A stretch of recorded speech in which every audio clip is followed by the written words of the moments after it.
Doctor Mohan Varghese, ആഗോള ഊർജ്ജ വിപണിയുടെ ജീവനാഡിയായ ഹോർമൂസ് കടലിടുക്കിലെ തർക്കങ്ങൾ പരിഹരിക്കാൻ മലാക്ക കടലിടുക്ക് മാതൃകയിലുള്ള പുതിയ സുരക്ഷാ നിയന്ത്രണ പദ്ധതിയുമായി ഒമാൻ രംഗത്തെത്തിയിട്ടുണ്ട്. പ്രേക്ഷകരോട് ഒരു കാര്യം, മലേഷ്യയ്ക്കും ഇന്തോനേഷ്യയ്ക്കും ഇടയിലുള്ള തന്ത്രപ്രധാനമായ കപ്പൽ ചാനലാണ് മലാക്ക കടലിടുക്ക്. ഈ കടലിടുക്കിലൂടെ കടന്നുപോകുന്ന കപ്പലുകൾ അവിടുത്തെ നാവിക സുരക്ഷ, പരിസ്ഥിതി സംരക്ഷണം, രക്ഷാപ്രവർത്തനങ്ങൾ എന്നിവയ്ക്കായി സ്വമേധയാ ഒരു തുക സംഭാവനയായി നൽകാറുണ്ട്. ഇതേ രീതി ഹോർമൂസിലും നടപ്പാക്കാനാണ് ഒമാൻ്റെ നിർദ്ദേശം. അതുകൊണ്ടാണ് ഈ മലാക്ക കടലിടുക്ക് മോഡൽ എന്ന് ഒമാൻ നിർദ്ദേശിക്കാനും കാരണം. ഹോർമൂസ് കടലിടുക്കിലൂടെയുള്ള കപ്പൽ ഗതാഗതം നിയന്ത്രിക്കുന്നതിനായി മേഖലാതല സംയുക്ത സംവിധാനം രൂപീകരിക്കണമെന്ന നിർദ്ദേശം ഒമാൻ ഇറാന് കൈമാറിയതായി ഗൾഫ് നയതന്ത്ര വൃത്തങ്ങളെ ഉദ്ധരിച്ച് റോയിട്ടേഴ്സ് അടക്കമുള്ള അന്താരാഷ്ട്ര മാധ്യമങ്ങൾ റിപ്പോർട്ട് ചെയ്തിട്ടുമുണ്ട്. ഒമാനും ഇറാനും ചേർന്ന് ഹോർമൂസ് കടലിടുക്ക് നിയന്ത്രിക്കുന്ന സംവിധാനത്തിന് സൗദി അറേബ്യ അടക്കം ഗൾഫ് രാജ്യങ്ങളുടെ പിന്തുണയുണ്ട് എന്നാണ് റിപ്പോർട്ടുകൾ. യുദ്ധം തീർന്നാലും ഇല്ലെങ്കിലും ഹോർമൂസിലെ പ്രശ്നങ്ങൾക്ക് പരിഹാരമാകുമോ ഈ ഒരു പ്രപ്പോസൽ? എപ്പോഴും പുതിയ പ്രപ്പോസൽസ്, നിർദ്ദേശങ്ങൾ വരുന്നത് നല്ലതാണ്. അത് എത്രത്തോളം രണ്ട് പക്ഷത്ത് നിൽക്കുന്ന രാജ്യങ്ങൾക്ക് എത്രത്തോളം സ്വീകാര്യമാവും എന്നതാണ് കാതലായ വിഷയം. ഇവിടെ രണ്ട് തരം കടലിടുക്കുകൾ വേണമെങ്കിൽ നമുക്ക് പറയാം, അല്ലെങ്കിൽ മൂന്ന് തരം ജലപാതകളെക്കുറിച്ച് ഇവിടെ പരിഗണിക്കേണ്ടി വരും ഈ വിഷയം മനസ്സിലാകണമെങ്കിൽ. അതിലൊന്ന് സ്വാഭാവിക കടലിടുക്കുകളാണ്. ഈ സ്വാഭാവിക കടലിടുക്കിൽ പെടുന്നതാണ് സ്ട്രെയ്റ്റ് ഓഫ് ഹോർമൂസ്. അത് ഈ പേർഷ്യൻ ഗൾഫിലേക്കുള്ള പ്രവേശനം. അത് കേവലം 30 മുതൽ 40 വരെ കിലോമീറ്റർ വീതിയുള്ള ചില ഭാഗങ്ങളുണ്ട്, ചില ഭാഗങ്ങളിൽ കൂടുതൽ വീതിയുണ്ട്. അപ്പോൾ അത് കടക്കണമെങ്കിൽ അതൊരു ചെറിയ പാതയിലൂടെയാണ് കടക്കുന്നത്. അതേപോലെ ബാബൽ മന്ദേബ്, ചെങ്കടലിലേക്കുള്ള പ്രവേശന കവാടം എന്ന ബാബൽ മന്ദേബ്, അതും സ്വാഭാവിക കടലിടുക്കാണ്. ഇന്ത്യക്കും ശ്രീലങ്കയ്ക്കും ഇടയിലുള്ള പാക് സ്ട്രെയ്റ്റ്, അത് സ്ട്രെയ്റ്റ് എന്ന് പറയുന്നതിന് കടലിടുക്കാണ്. ബെറിങ് സ്ട്രെയ്റ്റ്, റഷ്യക്കും അമേരിക്കയുടെ അലാസ്കയ്ക്കും ഇടയിലുള്ള ബെറിങ് സ്ട്രെയ്റ്റ്, അതും സ്വാഭാവിക കടലിടുക്കാണ്. അതേപോലെയുള്ളൊരു സ്വാഭാവിക കടലിടുക്കാണ് മനുഷ്യനിർമ്മിതമല്ലാത്ത പ്രകൃതിദത്തമായ ഒരു കടലിടുക്കാണ് മലാക്ക സ്ട്രെയ്റ്റ്. അത് ഈ കിഴക്കൻ പ്രദേശത്ത് നിന്നും പടിഞ്ഞാറേക്ക് കടലിലൂടെ കപ്പലുകൾ വരണമെങ്കിൽ, അതായത് ജപ്പാനിൽ നിന്നും കൊറിയകളിൽ നിന്നും അല്ലെങ്കിൽ ചൈനയുടെ കിഴക്കൻ തുറമുഖങ്ങളിൽ നിന്നും പടിഞ്ഞാറേക്ക് അറബിക്കടലിലേക്കൊക്കെ കപ്പലുകൾ വരണമെങ്കിൽ മലാക്ക സ്ട്രെയ്റ്റ് കടക്കണം. അത് ഇച്ചിരി ദുർഘടമായ ഒരു പാതയാണത്.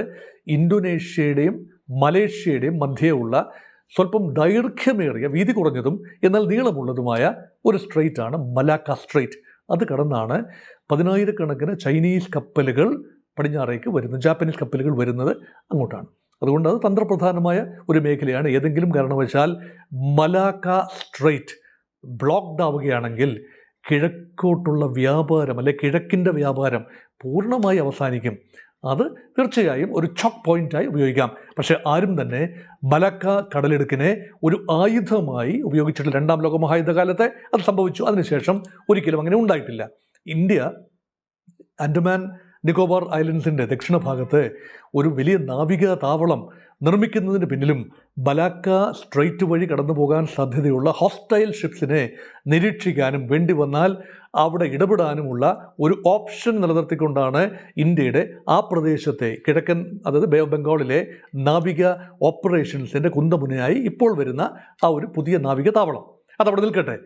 സമാനമായ കാര്യമല്ല യഥാർത്ഥത്തിൽ മനുഷ്യ നിർമ്മിതമായ കനാലുകളിൽ. അത് സൂയസ് കനാലാണ് പ്രധാനപ്പെട്ട കാര്യം. ഈജിപ്റ്റ് പണിതതും ദേശസാൽക്കരിക്കപ്പെട്ടതുമായ ഒരു കനാൽ സംവിധാനം. അത് ചെങ്കടലിൽ നിന്നും മെഡിറ്ററേനിയൻ കടലിലൂടെ ഒരു നാരോ പാതയിലൂടെ മനുഷ്യനിർമ്മിതമായ കനാലിലൂടെ പോകുന്ന അങ്ങനെ എത്രയോ കപ്പലുകളാണ്. അതാണ് യൂറപ്പിലേക്കുള്ള ഏഷ്യയിൽ നിന്നുള്ള ഏറ്റവും എളുപ്പമുള്ള ഗതാഗത വഴി.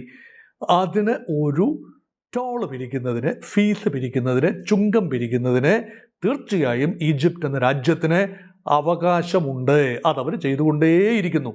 അതൊരു കാലത്ത് വലിയ തർക്കമായി. അത് സൂയസ് കനാൽ ക്രൈസിസിൽ എത്തി നിന്നു. ആംഗ്ലോ ഫ്രഞ്ച് ഫോഴ്സസും അമേരിക്കൻ ഫോഴ്സും എല്ലാം ചേരിതിരിഞ്ഞ് നിന്ന് അത് 60കളിൽ വലിയ സംഘർഷമായിരുന്നു. പക്ഷേ അത് ഇപ്പോൾ സമാധാനപരമായി ആ കടലെടുക്ക് മാനവരാശി തന്നെ ഏറ്റെടുത്തിരിക്കുന്നു. പക്ഷേ അതിലേക്കുള്ള പ്രവേശന കവാടം ബ്ലോക്ക്ഡ് ആണ്. അത് വേറൊരു കാര്യം. അതായത് ഹൂതികൾ നിയന്ത്രിക്കാൻ സാധ്യതയുള്ള ബാബൽ മന്ദേബ്, അത് മറ്റൊരു കാര്യമാണ്. പക്ഷേ സൂയസ് കനാൽ ഇപ്പോൾ ഒരു തർക്ക വിഷയം അല്ല. അതേപോലെ തന്നെ പാനമ കനാൽ, അത് ട്രംപ് ഏറ്റെടുക്കുമൊക്കെ എന്നൊക്കെ പറഞ്ഞാലും പാനമയുടെ മധ്യത്തിലൂടെ ഈ അറ്റ്ലാന്റിക് സമുദ്രത്തിൽ നിന്നും പസഫിക് സമുദ്രത്തിലേക്കുള്ള ഒരു പ്രവേശനം, അതും മനുഷ്യനിർമ്മിതമാണ്. പാനമയുടെ ഹൃദയഭൂമിയിലൂടെ കടന്നു പോകുന്ന കപ്പലുകൾക്ക് പാനമ ഒരു ചാർജ് ഈടാക്കുന്നു. അത് വലിയൊരു വരുമാനം കൂടിയാണ്. അത് ടോൾ തന്നെയാണ്, അതിൽ തരക്കേടില്ല. അതുപോലെ ഈ അമേരിക്കയുടെ വടക്കൻ ഭാഗത്ത്, അല്ലെങ്കിൽ കാനഡ അമേരിക്ക ഭാഗത്ത് ഉള്ള മറ്റൊരു കനാൽ, അപ്പം ആ ഒരു കനാലും കുറുകെ കിടക്കാൻ പറ്റുന്ന ഒരു കനാൽ സിസ്റ്റമാണ്. അപ്പോൾ അവിടെയും ടോൾ ഈടാക്കാൻ, മനുഷ്യനിർമ്മിതമായ ഏത് കനാലും ടോൾ ഈടാക്കാൻ പറ്റുന്ന സംവിധാനങ്ങളാണ്. തുർക്കിയിൽ ഇപ്പോൾ ഈസ്റ്റാംബൂൾ കനാൽ എന്ന രൂപത്തിൽ ഒരു മനുഷ്യനിർമ്മിതമായ ഏതാണ്ട് 55-60 കിലോമീറ്റർ നീളമുള്ള ഒരു കനാൽ സമ്പ്രദായം, അത് കരിങ്കടലിനെ തെക്കുള്ള കടലുമായി ബന്ധിപ്പിക്കുന്ന ഒരു കനാൽ, ഇപ്പോൾ അത് പൈപ്പ് ലൈനിലാണ്, അല്ലെങ്കിൽ നിർമ്മിക്കുന്ന ഒരു ഘട്ടത്തിലാണ്. അതിൻ്റെ പോളിസി ആയിക്കഴിഞ്ഞു, അതിൻ്റെ ഡ്രാഫ്റ്റിംഗ് ബോർഡിലാണ്. അത് നാളുകളിൽ അയക്കാം. പക്ഷേ സ്വാഭാവികമായി ഒരു കടലിടുക്കുണ്ട് അവിടെ. ആ കടലിടുക്കിലൂടെ, അല്ലെ ബോസ്ഫറസ് കടലിടുക്ക്, അപ്പോൾ ആ കടലിടുക്ക് തീർച്ചയായും സ്വാഭാവിക കടലിടുക്കാണ്. അത് ഒരു വർഷം തന്നെ 10,000-7,000-ഓളം കപ്പലുകളാണ് അതുവഴി കടന്നു പോകുന്നത്. അപ്പോൾ അത്രയധികം കപ്പലുകൾ കടന്നു പോകുന്ന ഒരു കടലിടുക്ക് എന്ന് പറഞ്ഞാൽ അത് വലിയ ചോക്ക് പോയിൻ്റാണ്. പക്ഷേ അവിടെയും തുർക്കി ഒരു മാതൃക സ്വീകരിച്ചിട്ടുണ്ട്. തുർക്കിക്ക് തന്നെയാണ് അതിൻ്റെ കിഴക്കും പടിഞ്ഞാറുമുള്ള ഭാഗം തുർക്കിയാണ്. അതായത് അതിൻ്റെ കിഴക്കൻ ഭാഗം ഏഷ്യയായിട്ടും പടിഞ്ഞാറൻ ഭാഗം യൂറോപ്പായിട്ടും കരുതുന്നു. കാരണം തുർക്കി ഏഷ്യയിലും യൂറോപ്പിലുമായി സ്ഥിതി ചെയ്യുന്ന രാജ്യമാണ്. അതുകൊണ്ട് ആ ഒരു കടലിടുക്ക് നിർണായകമാണ്. പക്ഷേ അതേ കുറിക്കുന്ന കാര്യങ്ങൾ മോൺട്രിയോ പ്രോട്ടോകോൾ എന്ന രൂപയിൽ, അല്ലെങ്കിൽ മോൺട്രിയോ കൺവെൻഷൻ എന്ന ഒരു ഗണത്തിൽപ്പെടുത്തി ഒരു സുതാര്യമായ ടാരിഫ് വ്യവസ്ഥ, നോൺ ഡിസ്ക്രിമിനേറ്ററി ടാരിഫാണ്. റഷ്യൻ കപ്പലുകൾ കടന്നു പോകാം, അത് വളരെ പ്രധാനമാണ്. റഷ്യൻ കപ്പലുകൾ കരിങ്കടലിൽ നിന്നും തെക്കോട്ട് സഞ്ചരിക്കണമെങ്കിൽ ആ പാത ഉപയോഗിക്കണം. അതുകൊണ്ട് തുർക്കിക്ക് റഷ്യയുമായി എപ്പോഴും നല്ല അടുപ്പം ഉണ്ടാകണം. അതൊരു റവന്യൂ മാർഗം കൂടിയാണ്. അതുമാത്രമല്ല, അമേരിക്കൻ കപ്പലുകൾക്കും ഏത് കപ്പലുകൾക്കും അങ്ങോട്ടും ഇങ്ങോട്ടും സഞ്ചരിക്കാവുന്ന, മുഖപക്ഷമില്ലാതെ സഞ്ചരിക്കാവുന്ന പാതയാണ്. അതൊക്കെയാണ് ഞാൻ ഉദാഹരണങ്ങളായി ചൂണ്ടിക്കാണിച്ചത്. കാരണം ഈ കാര്യം പ്രിയമുള്ള പ്രേക്ഷകർ ശരിയായി മനസ്സിലാക്കണം.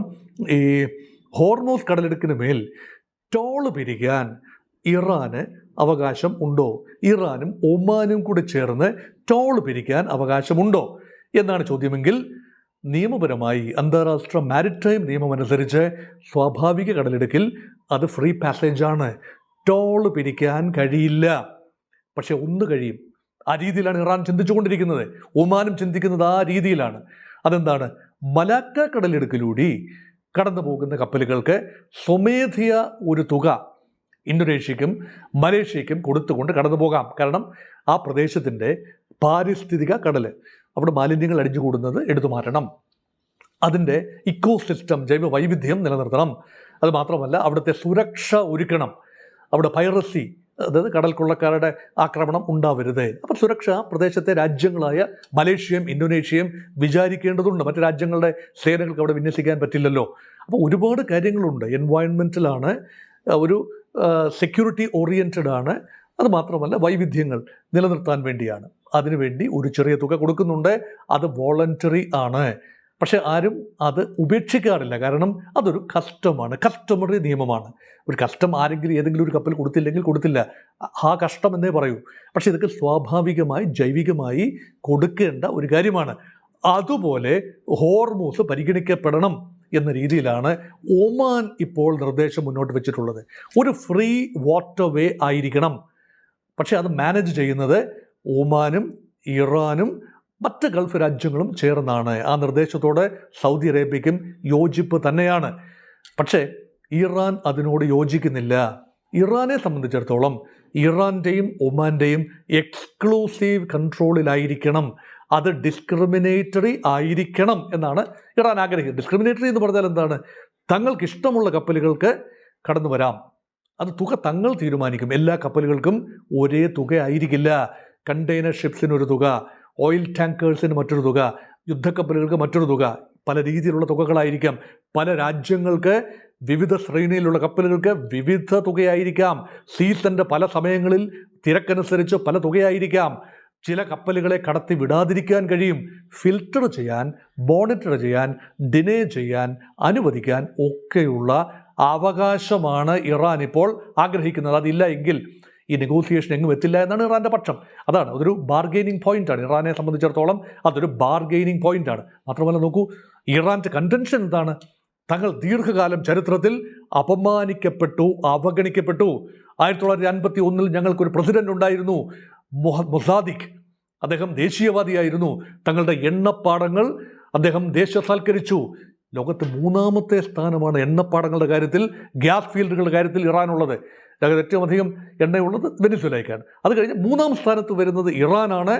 ആ ഇറാൻ്റെ എണ്ണ സമ്പത്ത് ദേശസാൽക്കരിച്ചത് അമേരിക്കയെയും യൂറോപ്യൻ രാജ്യങ്ങളെയും പ്രത്യേകിച്ച് ബ്രിട്ടനെയും വല്ലാതെ ചൊടിപ്പിച്ചു. അവർ 3 വർഷത്തിനുള്ളിൽ 54 തന്നെ ഒരു അല്ലെങ്കിൽ ഒരു ടേക്ക് ഓവർ അറേഞ്ച് ചെയ്യുകയാണ്. അട്ടിമറിച്ചു. മൊസാദിക്ക് ഭരണകൂടത്തെ അട്ടിമറിച്ചുകൊണ്ടാണ് ഷാ എന്ന രാജാവ്, ഒരു രാജഭരണത്തിൽ നിന്നും മോചനം നേടിയ ഒരു രാജ്യമായിരുന്നു ഇറാൻ. പക്ഷേ ഒരു പേർഷ്യൻ രാജാവിനെ അവിടെ കൊണ്ടുവരികയാണ്. 25 വർഷം നീണ്ടുനിന്ന ഷാ ഭരണകൂടത്തിന് അന്ത്യം വരുത്തിക്കൊണ്ടാണ് 1979 ആയത്തുള്ള റൂഹുല്ല ഖുമൈനിയുടെ നേതൃത്വത്തിൽ നടന്ന ആ വിപ്ലവവും അദ്ദേഹം ഫ്രാൻസിൽ നിന്നും ഇറാൻ ടെഹ്റാനിലേക്ക് എത്തി ഒരു പുതിയ ഘടന രൂപീകരിക്കുകയാണ്. പുതിയ ഭരണഘടന ഉണ്ടാവുകയാണ്, പുതിയ സംവിധാനം ഉണ്ടാവുകയാണ്. അപ്പോഴാണ് വീണ്ടും തങ്ങളുടെ എണ്ണ തങ്ങളുടെ നിയന്ത്രണത്തിലായത്. ഇറാൻ ഷായുടെ കാലത്ത് അമേരിക്ക അനുകൂലമായ ഒരു എണ്ണ വിൽപ്പന സ്കീമാണ്. Iran was bleeding like anything. Iran ഒരുപാട് പുരോഗതി ഉണ്ടായി എന്ന് പറയുന്നു. ഇറാന് ആധുനിക മുഖമുണ്ടായി. പാരീസ് പോലെ ഫാഷൻ സ്ട്രീറ്റായി മാറി ടെഹ്റാൻ. അതൊക്കെ ഒരു വശത്ത്. പക്ഷേ അത് സ്വീകരിക്കുന്ന കുറേ പേരുണ്ട്, അത് നിരാകരിക്കുന്ന അനേകരുണ്ട്. അപ്പോൾ ഇറാൻ്റെ ജനതയുടെ മാത്രം അഭിലാഷമായിരുന്നില്ല ഷാ ഭരണകൂടം. അത് ഇറാൻ ജനത തന്നെ തള്ളിക്കളഞ്ഞതാണ്. ഇപ്പോഴിതാ വീണ്ടും തങ്ങൾ ആഗ്രഹിക്കുന്ന ഭരണകൂടത്തെ അട്ടിമറിച്ചുകൊണ്ട് അമേരിക്കൻ അനുകൂല സംവിധാനം ഉണ്ടാകാൻ പോകുന്നു. ഇത്ര കാലം ഞങ്ങളെ ചൂഷണം ചെയ്തത് ഉപരോധത്തിലൂടെ, തങ്ങളുടെ എണ്ണ വിൽക്കാൻ സാധിക്കാതെ ഉപരോധത്തിലൂടെ തങ്ങളെ വരിഞ്ഞു മുറുക്കിയതിന് നാച്ചുറലി ഒരു പരിഹാരം വേണമല്ലോ. നിങ്ങൾ നഷ്ടപരിഹാരം തരില്ലല്ലോ ഞങ്ങൾക്ക്. നഷ്ടപരിഹാരം വലിയ തുകയാണ് തടഞ്ഞു വെച്ചിരിക്കുന്നത്. ഇറാൻ്റെ സമ്പത്ത് തടഞ്ഞു വെച്ചിരിക്കുന്നു. പല രാജ്യങ്ങളിൽ അത് റിലീസ് ചെയ്ത് കിട്ടിയിട്ടില്ല. കിട്ടുമെന്ന് കരട് ധാരണയിലുണ്ടായിരുന്നു. ഇതുവരെ നയാ പൈസ കിട്ടിയിട്ടില്ല. അത് മാത്രമല്ല, യുദ്ധം കാരണമുണ്ടായ നാശനഷ്ടങ്ങൾക്ക് ആരാണ് നഷ്ടപരിഹാരം നൽകുക? അതിനൊക്കെ തുക കണ്ടെത്തണമെങ്കിൽ ഞങ്ങൾക്കൊരു പ്രോട്ടോക്കോളും ബാധകമല്ല. തങ്ങൾ ഇഷ്ടാനുസരണം ടോൾ പിരിക്കും. ആത്യന്തികമായി സമാധാനം വന്നു കഴിഞ്ഞാൽ സമാധാനപരമായി തങ്ങളുടെ അനുവാദത്തോടു കൂടി കപ്പലിൽ കടന്നു വരാം. പക്ഷേ ചെറിയൊരു തുക ഉണ്ടാകും. ആ പ്രപ്പോസൽ ഒമാന് സ്വീകാര്യമായില്ല. ടെഹ്റാനിൽ വെച്ച് കഴിഞ്ഞ ഒരാഴ്ചയായി നടന്ന സന്ധി സംഭാഷണങ്ങൾ അക്കാര്യത്തിൽ തകരുന്ന കാഴ്ചയാണ് കാണുന്നത്. പക്ഷേ ചില കാര്യത്തിൽ ധാരണയുണ്ടായി. സൗദി അറേബ്യയ്ക്കും കൂടി UAEക്കും കൂടി സ്വീകാര്യമായ ഒരു കാര്യമാണ് ഈ ഗൾഫ് പ്രദേശത്തെ എല്ലാ രാജ്യങ്ങളും ചേർന്നുകൊണ്ട് ഒരു നിയന്ത്രണ മേൽനോട്ട സംവിധാനം ഉണ്ടാവുക. ടോൾ എന്ന രണ്ടാമത്തെ കാര്യമാണ്. മലാക്ക മാതൃകയിൽ എന്തെങ്കിലും തുക രാജ്യങ്ങൾ നൽകുന്നു എങ്കിൽ അത് സന്തോഷപൂർവ്വം വാങ്ങിയെടുക്കുക. അതിനുള്ള സാധ്യത തള്ളിക്കളയാനാവില്ല. കാരണം അതൊരു തരം നിർബന്ധ ബുദ്ധിയാണ് ചെയ്യുന്നതല്ല, സ്വമേധയാ ചെയ്യുന്നത്. ഇറാൻ കോസിനോട് അല്ലെങ്കിൽ ഇറാന് ചില നാശനഷ്ടങ്ങൾ ഉണ്ടായിട്ടുണ്ട്. അത് പരിഹരിക്കാൻ തുക ആവശ്യമാണ്. അത് മാത്രമല്ല, ഇവിടം ഒരു സംരക്ഷണ മേഖല കൂടി ആവണമല്ലോ. ഇറാൻ്റെ സേനാ സാന്നിധ്യമുണ്ട്. ഇറാൻ്റെ ഗൺബോട്ടുകളും മറ്റ് ജലയാനങ്ങളും ഈ കടന്നു പോകുന്ന കപ്പലുകൾക്ക് സംരക്ഷണം നൽകേണ്ടതുണ്ട്. ആ സംരക്ഷണത്തിനൊക്കെ ചിലവുള്ള കാര്യമാണ്. അങ്ങനെയുള്ള നാവിക സംരക്ഷണം, പരിസ്ഥിതി സൗഹാർദ്ദമായ കാര്യങ്ങൾ, എന്തെങ്കിലും ഓയിൽ സ്പില്ലേജ് ഉണ്ട് എങ്കിൽ അത് നീക്കം ചെയ്യണം. ഇതെല്ലാം തന്നെ ചിലവുള്ള കാര്യങ്ങളാണ്. അതുകൊണ്ട് ഏതെങ്കിലും രൂപത്തിൽ ടോളല്ല, നിർബന്ധിത ഫീസല്ല, മുഖപക്ഷമുള്ള ഫീസല്ല, മുഖപക്ഷമില്ലാതെ മലാക്ക മാതൃകയിൽ ഒരു കസ്റ്റമറി ഫീസ് ഉണ്ടാവും എങ്കിൽ അത് നന്ന് എന്ന ചിന്തയിലാണ് അറബ് രാജ്യങ്ങൾ. ഇവിടെ ഇറാൻ ഒഴികെയുള്ള മറ്റ് രാജ്യങ്ങളുടെ ചിന്തയും ഇറാൻ്റെ ചിന്തയും കൺവേർട്ട് ചെയ്യുന്നില്ല. അതൊരു പോയിൻ്റായി ഇവിടെ അവശേഷിക്കുന്നു. അതുകൊണ്ട് അമേരിക്ക പരമാവധി സമ്മർദ്ദം ചെലുത്തുകയാണ്.